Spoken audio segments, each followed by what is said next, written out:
Então eu peguei uma empresa como exemplo e fiz um trabalho. Esse trabalho se chamou Ações Garantem o Futuro. E eu segui o trabalho, pura e simplesmente isso.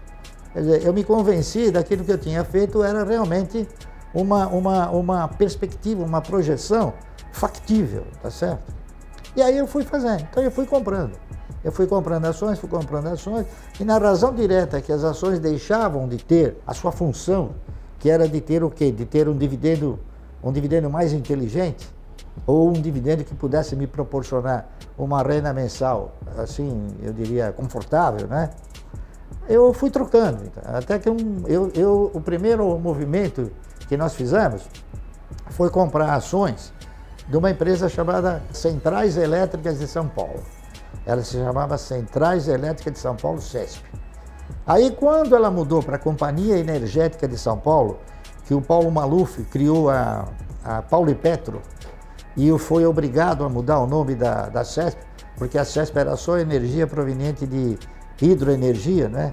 E aí ele ia explorar outra operação, que seria a exploração de petróleo, né? Aí foi quando a CESP deu um pulo, que eu imaginei que aquilo lá era uma fantasia, tá entendendo? Aí eu peguei e troquei as ações da CESP por outra. Na época eu troquei por ações de um banco de investimentos chamado BRI, Banco Real de Investimentos, que era o que sucedia a CESP em termos de dividendos. Então eu fui comprando o BRI, com o dividendo que eu fui recebendo do BRI, aí eu fui comprando também bancos, fui comprando ações de bancos, né? Bancos que pagavam ótimos dividendos. Então eu comprava ações, e todos eles muito abaixo do seu valor de patrimônio, inclusive bancos que pagavam dividendo mínimo, prioritário e obrigatório, que era o caso do Banco Bandeirantes, não é isso? Aí eu comecei a comprar ações do Banco Bandeirantes, comecei a comprar ações do Banco Noroeste, e fui comprando, e o patrimônio foi crescendo. No meio disso, tiveram algumas investidas, né, que acabaram produzindo capital que foi aumentando essa posição acionária, né? E é isso aí, então tudo começou assim. E quando eu recomendo a pessoa fazer uma carteira de previdência, a primeira coisa que eu digo para a pessoa é o seguinte: você tem que incorporar o espírito do investimento e o sentido da parceria, tá entendendo? Você tem que sentimentalizar que você não está comprando ações pelo simples fato de comprar. Você está comprando ações de um projeto que possa ser bem sucedido, tá correto? Então, na verdade, o que eu faço é isso, e eu passei a fazer isso. Eu passei a examinar projetos, principalmente de empresas que tivessem duas características, né? Que o setor fosse um setor perene e que ele produzisse sustentabilidade. Quando você define o que você vai fazer, e na minha opinião todos deveriam definir isso, né? Que não adianta você comprar ações de uma construtora que não tem essa perenidade, nem tem essa sustentabilidade, e outras empresas também. Então, você vai onde tem o quê? A perenidade, a perspectiva da perenidade e a sustentabilidade. Então, as ações que eu tenho são ações que possuem essa característica, simplesmente isso. Tá entendendo? É por isso que eu não tenho milhões de ações, eu tenho uma quantidade reduzida de ações. A estrutura das ações acabou me enriquecendo sobre dois fatores. O primeiro é exatamente sobre a questão da paciência, você ter paciência. Você sabe que vai acontecer, então não adianta você querer antecipar esse acontecimento, tá certo? E a outra questão é de você respeitar as regras de onde você está atuando, entendeu? Então eu peguei o seguinte, eu peguei exemplos, né? Todos nós deveríamos pegar exemplos. Por exemplo, eu peguei exemplos de pessoas que começaram numa pequena empresa e cresceram vertiginosamente. Se eles cresceram, por que eu não vou crescer com eles? Tá entendendo? Eu pensei assim. Então eu faço isso. Se eles cresceram, eu tenho chance de crescer com eles. Então eu quero estar onde as pessoas tenham a ambição de crescer, tá certo? Não a ganância de ganhar, a ambição de crescer. Há uma disciplina nisso, né?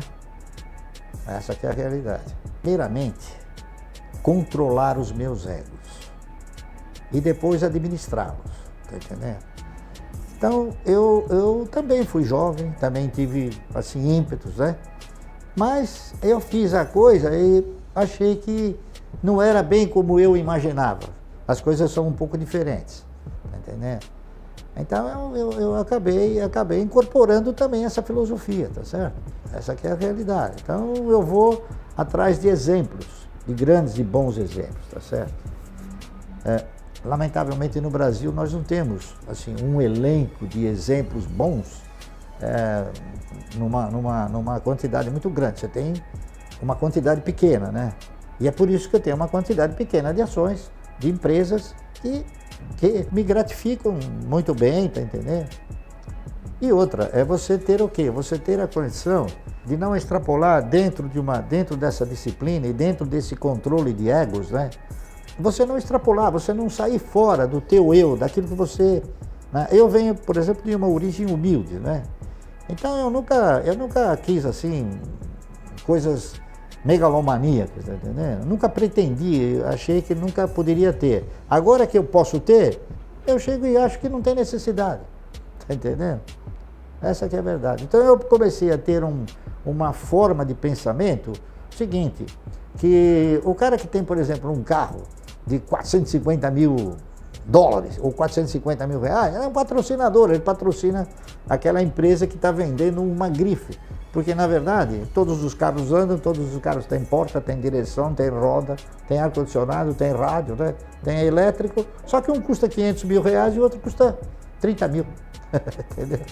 Então, aí, eu acho que o controle desses egos é mais no sentido de você não querer demonstrar que você está andando numa coisa que você talvez nem goste, talvez você nem tenha podido comprar, e se comprou, foi só para agradar quem você não gosta.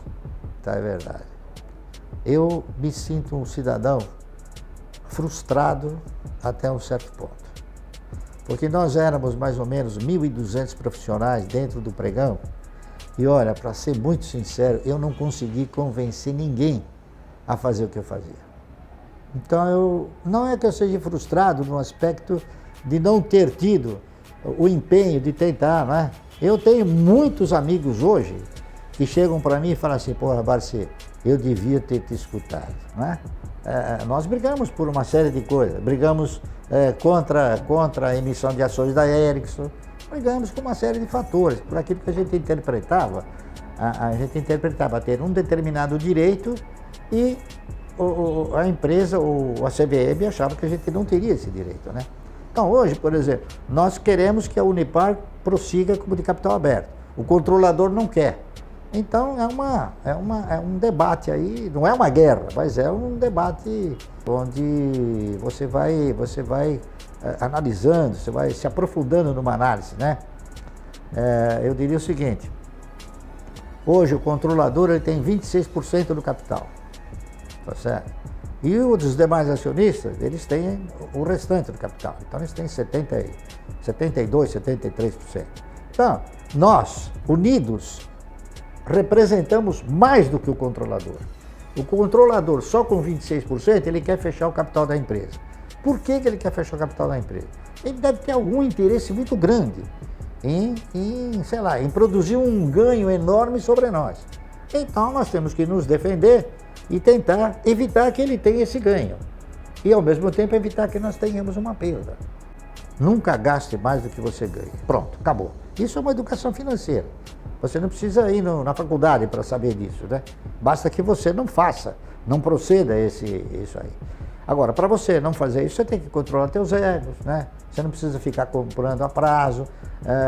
Num determinado momento da história, eu vi uma propaganda interessantíssima, que o cidadão ele vai andando e vai uma prestação atrás dele, né? Daí a pouco, sem si, daqui a pouco tem uma multidão atrás dele que é um monte de prestações. Então, o cidadão que controla os seus egos, ele jamais vai se posicionar numa cultura dessas que você viu, do camarada ter. Por que o cidadão ele é inadimplente? Porque ele não tem cultura suficiente para analisar que ele vai ficar inadimplente. Ele sabe que ele vai ficar inadimplente. Então ele o faz, por quê? por razões múltiplas razões, eu não saberia enumerá-las, né? Mas ele sabe que ele vai ficar inadimplente.